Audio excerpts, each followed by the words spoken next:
Indian railway catering and tourism corporation తాజాగా ఒక shocking విషయాన్ని ప్రకటించింది.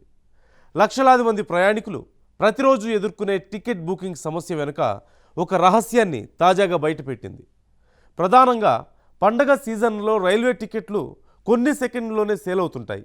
దీంతో అనేక మంది ప్రయాణికులు తీవ్ర అసంతృప్తికి లోనవుతుంటారు.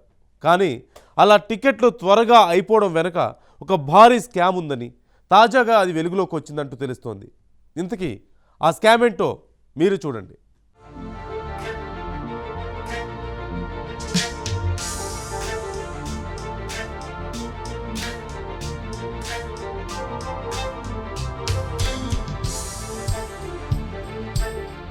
తత్కాల్ టికెట్ బుకింగ్ వ్యవస్థలో జరుగుతున్న మోసాలను అరికట్టడానికి భారతీయ రైల్వే చర్యలు చేపట్టింది. అందులో భాగంగా 2.5 కోట్ల నకిలీ యూజర్ ఐడీలను డీయాక్టివేట్ చేసింది. ఈ మోసాల వెనుక ఉన్న కారణాలను గుర్తించి చర్యలు చేపట్టింది. అనేక ఏజెంట్లు, మోసగాళ్లు నకిలీ ఈమెయిల్ ఐడీలతో ఐఆర్సీటీసీ వెబ్సైట్లో లక్షలాది నకిలీ అకౌంట్లు ఓపెన్ చేశారు. వీటి ద్వారా తత్కాల్ టికెట్లు అందుబాటులోకి రాగానే కొన్ని సెకండ్లలోనే వాటిని బుక్ చేసి బ్లాక్ మార్కెట్లో అధిక ధరలకు విక్రయిస్తున్నారు. దీంతో నిజమైన ప్రయాణికులకు టికెట్లు లభించడం చాలా కష్టంగా మారింది.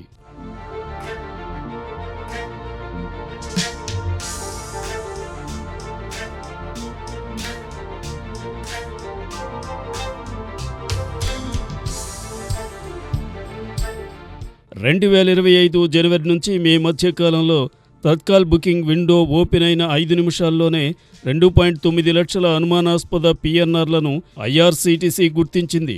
ఇవి మోసపూరిత బుకింగ్లుగా గుర్తించింది. ఫేక్ అకౌంట్లు ఓపెన్ చేసేందుకు ఉపయోగించిన 6,800కు పైగా డిస్పోజబుల్ ఈమెయిల్ డొమైన్లను రైల్వే అధికారులు బ్లాక్ చేశారు.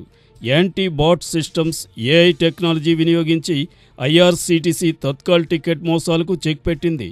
యాంటీ బాట్ సాఫ్ట్వేర్లను, ఆర్టిఫిషియల్ ఇంటెలిజెన్స్ ఆధారిత లేటెస్ట్ టెక్నాలజీ సొల్యూషన్లను వినియోగించింది. ఇవి ఆటోమేటెడ్ స్క్రిప్ట్లను, ఫ్రాడ్ బుకింగ్లను గుర్తించి అడ్డుకుంటాయి. గతంలో తత్కాల్ బుకింగ్ సమయంలో 50% లాగిన్ ప్రయత్నాలు బాట్ల నుంచే వచ్చేవని, ఈ కొత్త చర్యల వల్ల ఈ సంఖ్య గణనీయంగా తగ్గిందని అధికారులు చెబుతున్నారు.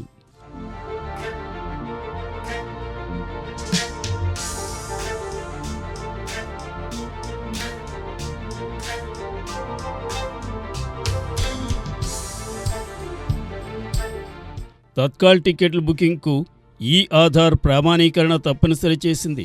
దీనివల్ల ప్రయాణికులు తమ ఆధార్ నెంబర్ను ఉపయోగించి ఓటీపీ ద్వారా ధృవీకరించాల్సి ఉంటుంది. ఆధార్తో అనుసంధానమైన ఐఆర్సీటీసీ ఖాతాలు ఉన్నవారికి టికెట్ల బుకింగ్లో ప్రాధాన్యం ఉంటుంది. ఇటువంటి మోసాలపై జాతీయ సైబర్ క్రైమ్ పోర్టల్లో 134 ఫిర్యాదులు నమోదయ్యాయి.